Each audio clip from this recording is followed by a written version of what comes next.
नाज़रीन, आज supreme court ने रिव्यू जजमेंट एक्ट को कालादम करार दे दिया है। और अगर आपको बताएं कि रिव्यू जजमेंट ये एक्ट था क्या, तो आप ये समझ लें कि सुप्रीम कोर्ट से अगर किसी को सज़ा होती थी तो उसके बाद उसको अपील का हक नहीं मिलता था।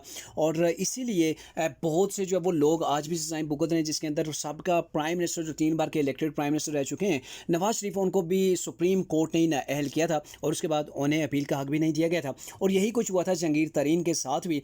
और फिर पीडीएम की जब गवर्नमेंट आई तो इन्होंने पार्लियामेंट और सेनेट से एक बिल पास किया। उस बिल के तहत सुप्रीम कोर्ट किसी को अगर सज़ा देती है या फिर उसे नाअहल करती है तो उसके बाद उसके ऊपर जब वो अपील शख्स कर सकता है, और जब वो अपील करेगा तो जितने रुकनी जो बेंच पहले बना था जिसने सज़ा दी थी, उससे बड़ा बेंच या फिर जो है वो फुल कोर्ट उस केस को दोबारा से उसका रिव्यू लेगी।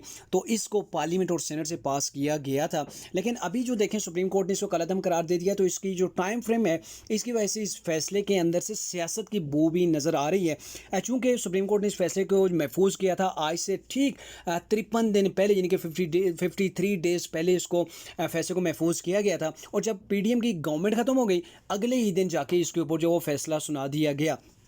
और दूसरी जानब अगर देखा जाए तो गुज़िश्ता रोज़ ही साबिक प्राइम मिनिस्टर शहबाज शरीफ ने ये ऐलान किया था कि उनके भाई नवाज शरीफ नेक्स्ट मंथ जो पाकिस्तान आ रहे थे, आएंगे। तो उसी चीज़ को मेरे ख्याल में मद्देनज़र रखते हुए एक तो गवर्नमेंट चली गई, फौरी फैसला आ गया, और दूसरी बात ये थी कि नवाज शरीफ ने वतन वापस आना था। तो इन चीज़ों को देखते हुए ही नवाज शरीफ के रास्ते को बंद करने के लिए ये फैसला आया है, बज़ाहिर तो यही लग रहा है। और इसकी वजह से अभी जो बातें चल रही हैं कि ये नवाज शरीफ को रास्ता रोकने के लिए हो रहा है, और ये भी बातें देखने में नज़र आ रही हैं, जैसे वज़ीर कानून आज़म नज़ीर तारड़ हैं, वो कह रहे हैं कि नवाज शरीफ का रास्ता इससे नहीं रोकेगा, क्योंकि नवाज शरीफ ने नाअहली की जो मुद्दत थी, इलेक्शन के जो तरमीमी एक्ट था उसके अंदर जो वो 5 साल मुद्दत है और 5 साल वो अपने पूरे कर चुके हैं, तो नवाज शरीफ का रास्ता नहीं रोकेगा। और आने वाले दिनों के अंदर जब सितंबर के अंदर नई चीज आर्मी जो है वो चीफ जस्टिस आ जाएंगे, जस्टिस फाइज ईसा, तो उसके बाद ही डिसाइड होगा कि इसके ऊपर क्या होना है। रिव्यू जजमेंट जो है वो कलअदम करार दिया जाएगा या इसी को आगे कैरी किया जाएगा।